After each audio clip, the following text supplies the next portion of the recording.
without further ado, let's give a warm welcome to Tom Leroy.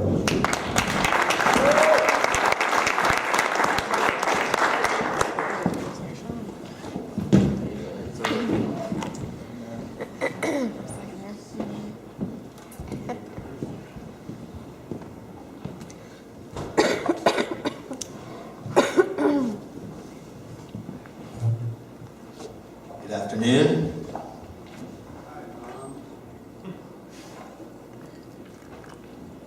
All right, here we go. Good afternoon. A little piece of gaffer's tape together.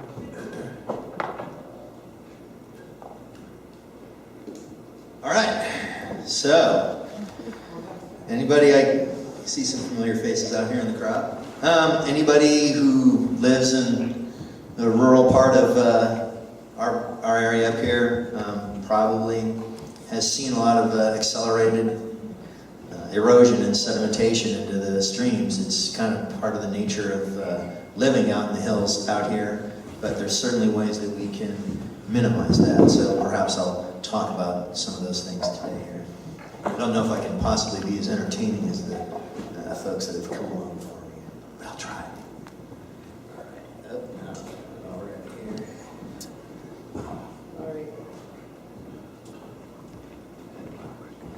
All right. So, do these photos look familiar to you? If you live out in the hills, then perhaps they do. Do you have deep rills or gullies in your road?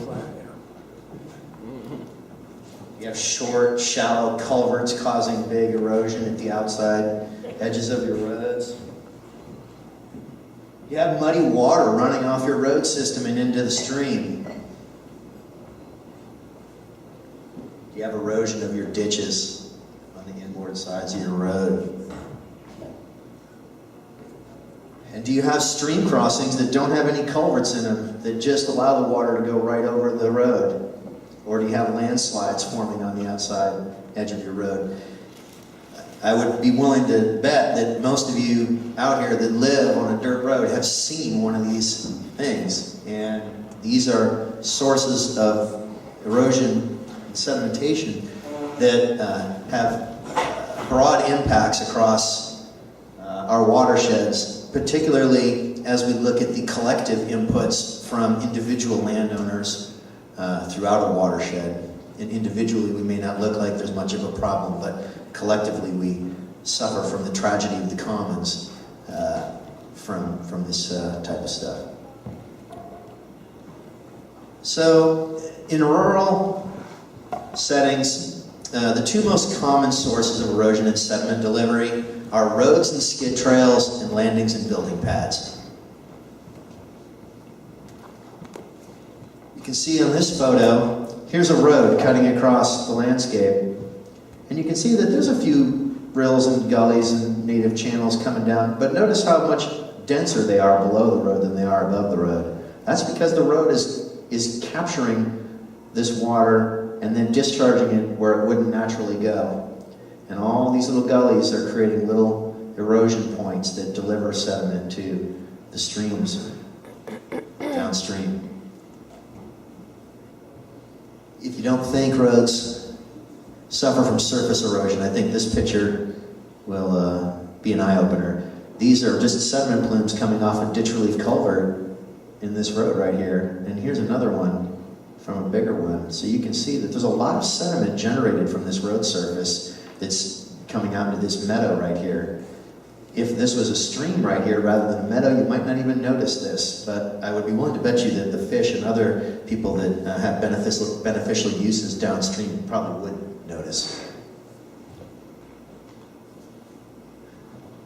This is a picture of a gully going right up the middle of a road, and this is a pretty good example of how not to build a road.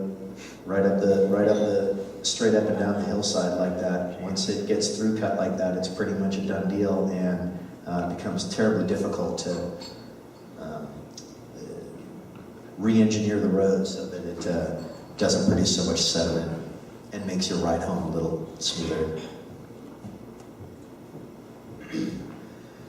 This is a fill failure at the edge of an illegally expanded and poorly planned landing. So what we see out here in the hills a lot nowadays is that people want to make a bigger pad for either their building or their garden or whatever, and what they do is they get a bulldozer and they just push all the trees and all the topsoil and all the fill material that's there already over the side. In this case, it was into a creek, and now this fill is starting to fail and move down into the creek system. So I think you all know, and I'll try to make this quick, but all this heavy sedimentation into the river system impacts a lot of beneficial uses downstream. I happen to focus on fish because I like fish and I think they're cool, but there's a lot of other beneficial uses, drinking water and swimming and all kinds of other stuff. So, it's really important that we reduce these because treating roads and landings and these kind of things is something that we can actually control and do. And so I think it's important that we do that as such. So the primary factors leading to accelerated sedimentation from roads and skid trails are the lack of identifying stream channels and properly installing culverts at streams, poorly designed road drainage, poorly designed grading projects, lack of riparian buffers, and construction of dams, both in-stream and off-stream. This is a picture of a stream crossing with no drainage structure. You can see the stream comes down and it's just being allowed to go across the road. And you can see that it's starting to erode through here. And probably once a winter, or once a year, they have to bring the grader down here and clean this up because this becomes a source of your head hitting the top of your ceiling of your vehicle when you drive over it and you're going home at night. So the elements of a properly designed culverted stream crossing. Culverts should be sized to accommodate the 100-year runoff event. Don't guess. Most people will underestimate peak discharge, so you really want to be designing these culverts for the big storm events. That's what causes most of the damage on a road system, is big events that occur relatively infrequently. Small events tend to cause more chronic stuff. Big events tend to completely wipe out road infrastructure. Culverts should be placed at the grade of the channel such that there's no plunge at the outlet or a lake forming at the inlet. Culverts should be aligned so flow is not directed into the stream banks at the inlet or the outlet. Channel stored sediment upstream of the culvert should be excavated during upgrading of the culvert, and the stream crossing fill should be reconfigured to eliminate the possibility of stream diversion. So we'll take a look at a couple of these things here. So this is a culvert that was designed for the 100-year runoff event placed at channel grade. Placing at channel grade means that the bottom of the culvert is resting on the original bed of the channel, not sticking out up here, which we call a shotgun culvert, and then plunging down. And then this culvert is designed to be sized appropriately so that the 100-year runoff event, which means that there's a 1% chance any year that event will happen, it's designed for that. Okay, here's an arch culvert that has a really poor orientation. These are very expensive, so I'm sure what happened was that they said, well, it's a lot cheaper to put 40 feet of culvert under the road this way than 90 feet of culvert under the road this way. And so they forced the stream to take a 90-degree turn. That's a recipe for disaster. What's going to happen is big log's going to come floating down here and it's going to stab into the bank and it's going to turn and it's going to plug the culvert, and then more wood's going to jam up, and that culvert is really prone to plugging. And in fact, you can see that sediment is already depositing in the culvert right now. This is a picture of channel stored sediment upstream of a culvert. Okay, that's what it looks like after we upgraded the culvert. So the culvert was really, really small down here, and what happened was the sediment that normally moves up and down through the stream, or from up to downstream, just simply couldn't pass through the culvert. So what did it do? It deposited all in here, and it really makes a mess of things. Critical dips, okay? No critical dips equals stream diversions. This is a picture of Old Highway 299, where it was bypassed out in Redwood Valley. So this was the old Caltrans road that was just walked away from. And now what's happening is the streams are coming down. They're no longer going across the road and back into the streams. Now they're turning and going down the road and putting these monstrous gullies up and down the old road alignment. Okay, this is a picture of a critical dip. This is really an inexpensive way to deal with this problem. Here's your stream crossing coming through. And what you can see is that somebody's built a hump on the downhill side of the road right here. So when the stream comes down here, if it plugs up in this culvert or it comes over the top of this road, rather than flow down the road and go God knows where, it hits this hump and goes right back into its stream channel again. This is how you prevent this. Very simple, very cheap. Okay, you can also put your critical dip a little bit down the road here. In this case, it didn't feel comfortable putting it right here for one reason or another, so they figured out, well, the water will go this way if this culvert plugs, and then we'll catch it in there, and we'll get it right back into its original channel again here as quickly as possible. Okay, this is an example of actually a newly installed culvert, and the very first year after it was built, it plugged, and the water came up over the top of it. But because it had a critical dip, you can see here's where the water flowed right back in to the channel again. So instead of going down the road and ending up on the hillside and putting some big gully down the hillside, it went right back into the stream again as quickly as possible. Okay, if you don't have a critical dip, this is what you get. Your stream comes down, it turns down the road, and it decides where it wants to go off, and in this case, likely to lose the road. Okay, so there is some actions you can actually take to take care of this stuff, right? So there are actions to significantly reduce or eliminate accelerated sedimentation from rural development. Planning. Proper prior planning prevents poor performance, right? So, identify the location of all stream channels, even the small ephemeral ones, throughout your property. They need to be protected from any and all disturbances. Whether you're building a new road or upgrading an existing one, hire a licensed professional experienced in road-related erosion control to design your project. Make sure your project is supervised by a licensed professional, instructed by an experienced and qualified equipment operator. If your operator is not a licensed timber operator or licensed contractor, he or she is probably not your best choice.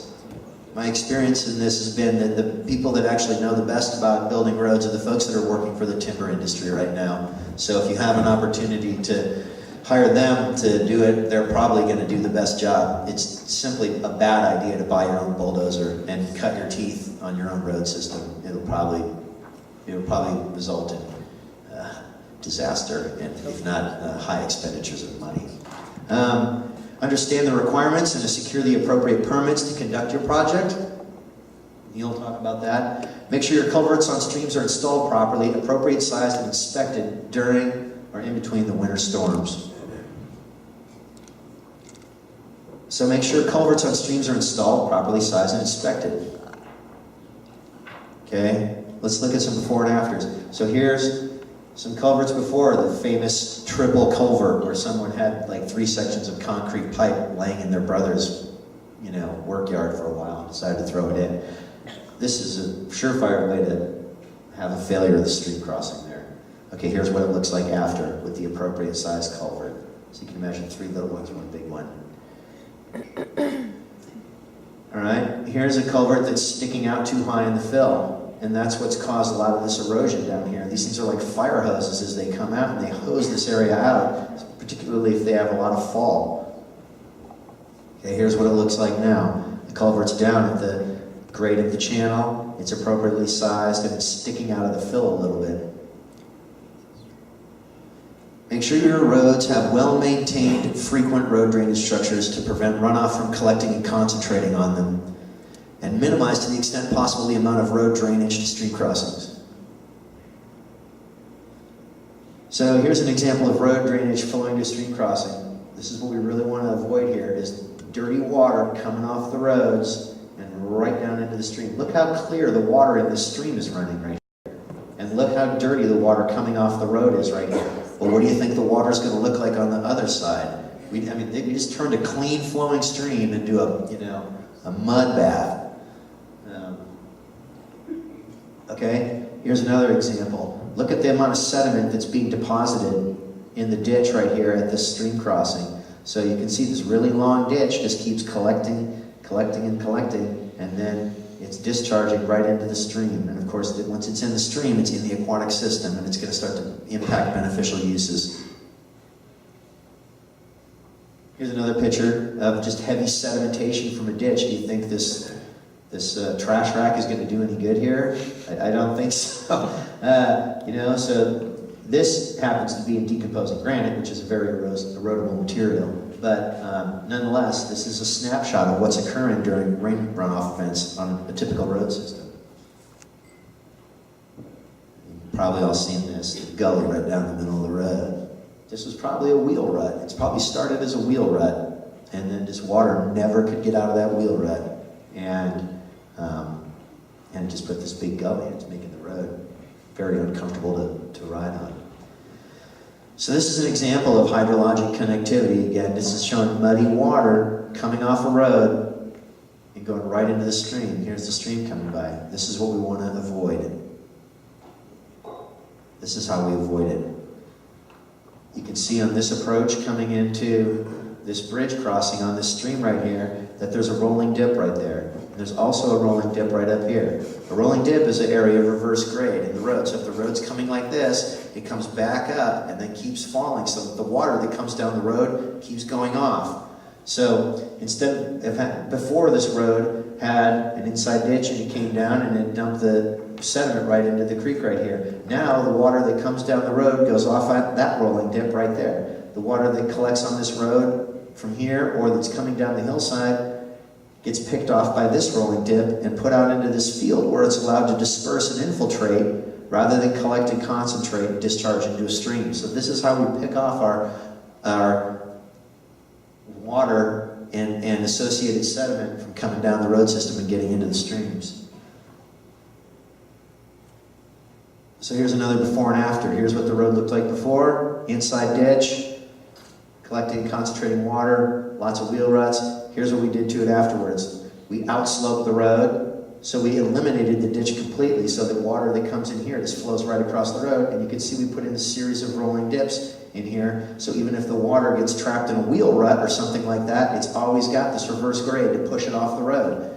This is a very drivable road from the standpoint of this Pathfinder right here, but I would be willing to bet you that most of your log truck drivers and other people that have gooseneck trailers could also easily traverse this road right here without a problem. Perhaps they won't be driving as fast as Mario Andretti or something, but this is going to be a very effective road.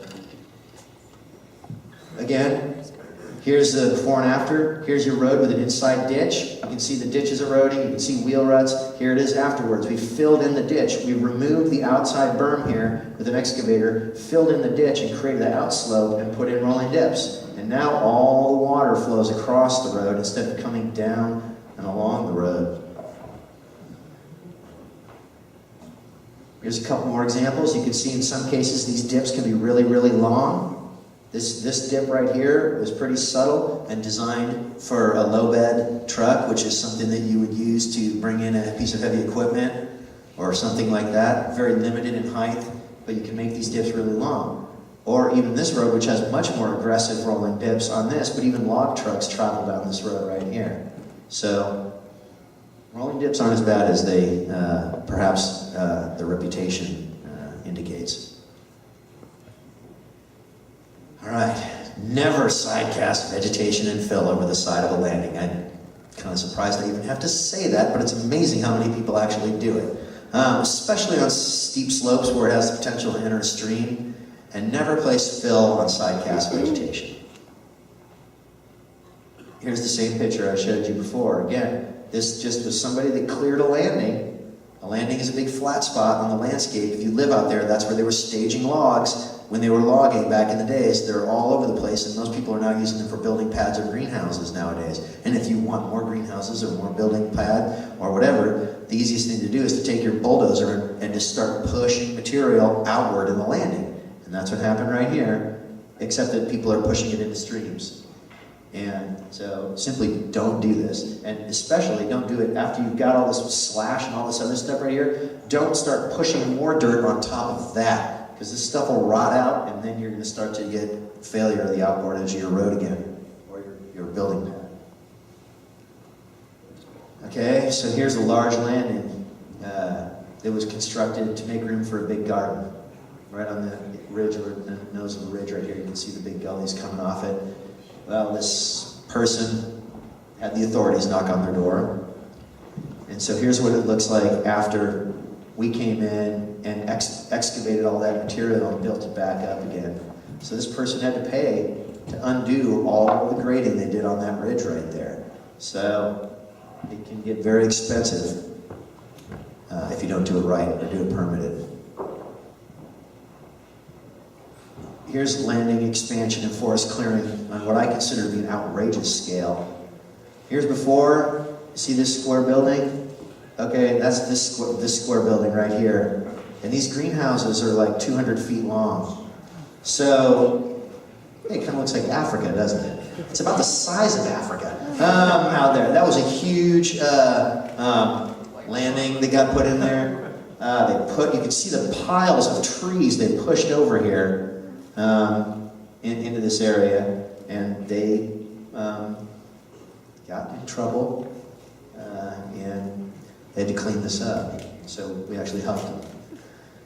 Here's kind of looking at the outer edge of that landing, once we were starting to pull all the slash back, and this is actually from the same view. They completely buried a stream that came through the property right through there, and so we had to daylight this stream, and here it is kind of starting to grow in a little bit afterwards, so we were able to undo that to the best we could.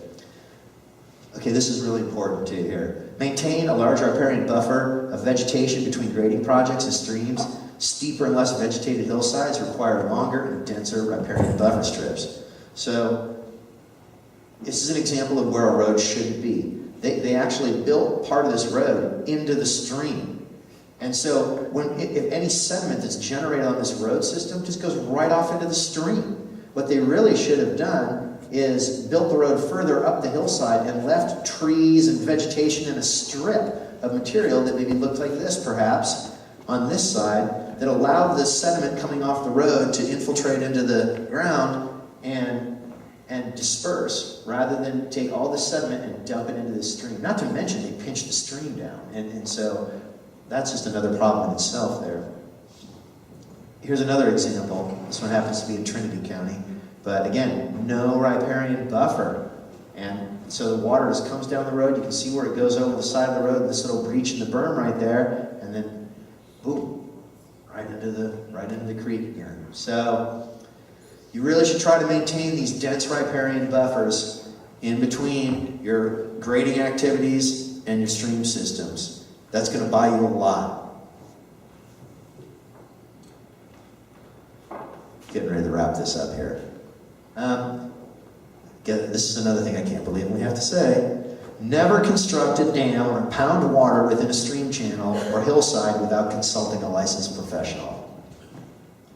All right, and this is a great example of what not to do. Here they just took a backhoe, scooped this out, and dammed up the stream channel, and are pumping water out of this deal right here. This is a pretty wide stream channel. It wouldn't surprise me at all if this was a fish-bearing stream. So you really shouldn't do this. And if you have water supply issues, then there's so many people and consulting firms around here that can help you do it and do it right. You may as well. The consequences of doing it wrong can be very expensive. Here's just a few useful references. I think most of these are in the handout I just gave you, so I'll just flip through real quick. But there's a lot of literature out there that can help you plan your roads and grading projects, and I think it would behoove everybody to consult this stuff. Handbook for Forest and Ranch Roads. This was done in '94 by our company. It's just getting rewritten. It's in its final form, so there should be a new version of this in the next month or two, I suspect. You can always contact me and I can figure out how to help you get it.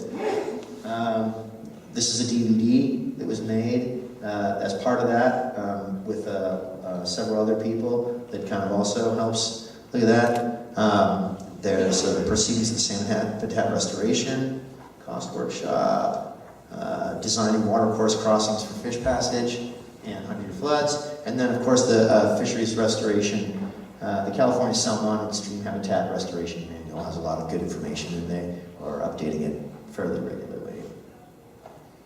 All right, thanks. Thank you.